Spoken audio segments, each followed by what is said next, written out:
Hi guys, in this video I'll talk about age of revival. In the previous video I discussed the age of Chaucer. As I've already told you that the Middle Age could be divided into three categories. First, the age before Chaucer, the age of Chaucer, and the age of revival. After this age of revival, the age of Elizabethan comes. Okay, so we'll talk about in the next video. Now in this particular video I'll talk about the age of revival. So let's get started.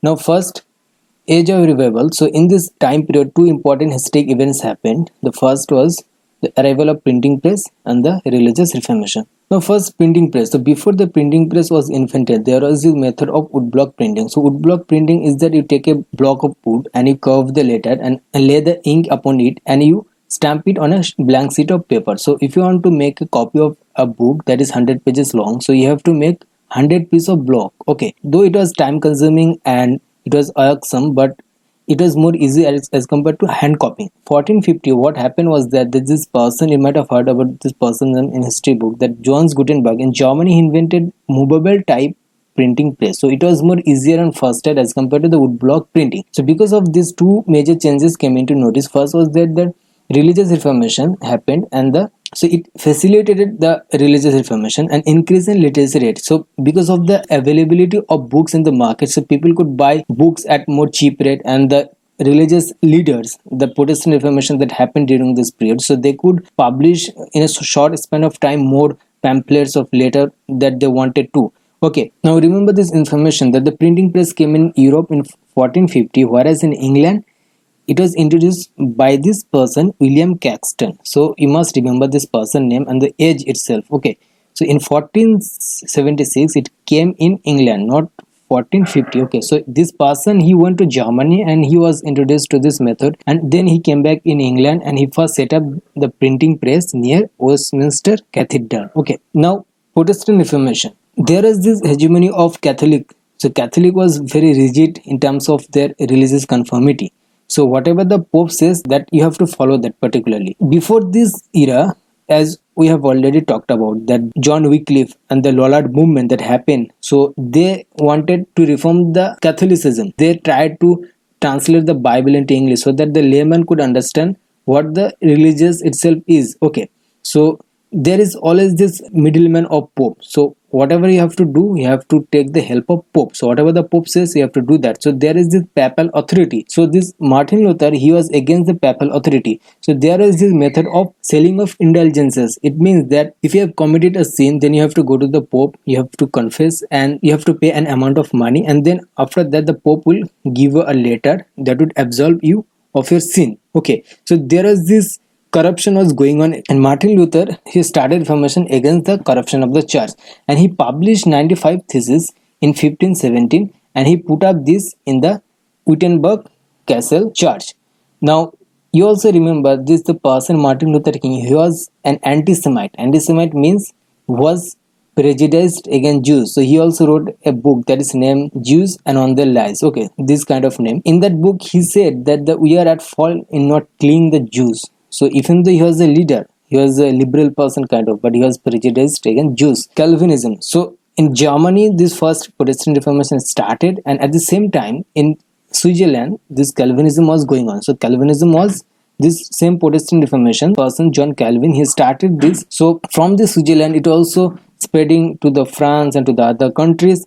And in England, it was welcomed by Henry VIII, that we'll talk about soon in the next slide. Now, you also remember this 30 years war. So though the Martin Luther, he started this movement as a reformation, but later it became so much popular and it influence became to the extent that it became a sect of Christianity. So there was this only on Christian people, so Catholicism. But later the Protestantism Reformation, the Reformation they started, it became so much so that a substantial amount of people, they started following the Protestant sect. Okay, so the whole Christianity got divided into two sects. One is Protestantism and the second is Catholicism. Because of this, later 30 years war happened between the kings in Roman Empire.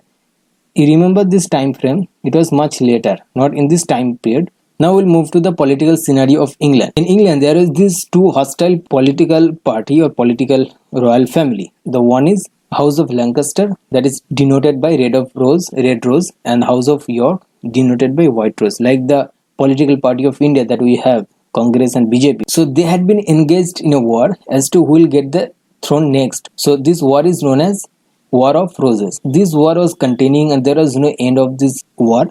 And what happened was that this person, Henry Tudor, he established Tudor dynasty. He first defeated the Richard III of House of Lancaster, and he was also a distant cousin of House of Lancaster. And he defeated the Richard III, and he ascended to the throne of England. And at the same time, he married the Queen of House of York. So he kind of reconciled the feud between these two family group. Okay, and he was very clever as to how to rule. And with him, the peace and stability were brought to the England, and he endeavored the education. He improved the infrastructure of England. So we could see the glimpse of the golden era of England, that is the Elizabethan era, that we'll see later. Okay, now after Henry VII, the Henry VIII ascended to the throne. Okay, now he reigned England for 36 years. The important fact was that he married 6 times just to get the male child. So first he married the Queen Catherine of Aragon, but this queen gave birth to a female child. The child's name is Mary. As usual, so he was not satisfied with this and he wanted to ditch his wife, so he nullified his marriage. But there is this problem of Pope. So without Pope's ordinance, he cannot do that. And there is this wave of Protestantism also was going on around the England. So it was the King Henry VIII who welcomed this Protestantism and he accepted this Protestantism. He now in 1534 passed the Act of Supremacy that declared the king as the head of England, even over the church. Okay, so he established Anglican Church where he himself was the head of church, not the Pope. And because of this act of supremacy, he could easily nullify the marriage, this inherited daughter of his own. Now, because of this act of supremacy, he married again and he ditched his wife. Now he married Anne Boleyn, and this time now she also gave birth to a daughter, Elizabeth, who later became the first virgin queen of England. So যেটাকে আমরা Elizabeth Ira বলছি সেটার queen হচ্ছে এই Elizabeth. Okay. Now next he also married Jane Seymour, who was also Protestant and who gave birth to a male child, Edward VI. Now when he died in 1547, Edward VI, he ascended to the throne of England and he just ruled for 6 years. And after the Edward VI, Queen Mary ascended to the throne. এই Mary হচ্ছে যে একদম প্রথম daughter Henry the eight. Now Mary ছিল Catholic, so she killed so many Protestant just to reverse the Protestantism that was going on in England, that she was known as bloody Mary.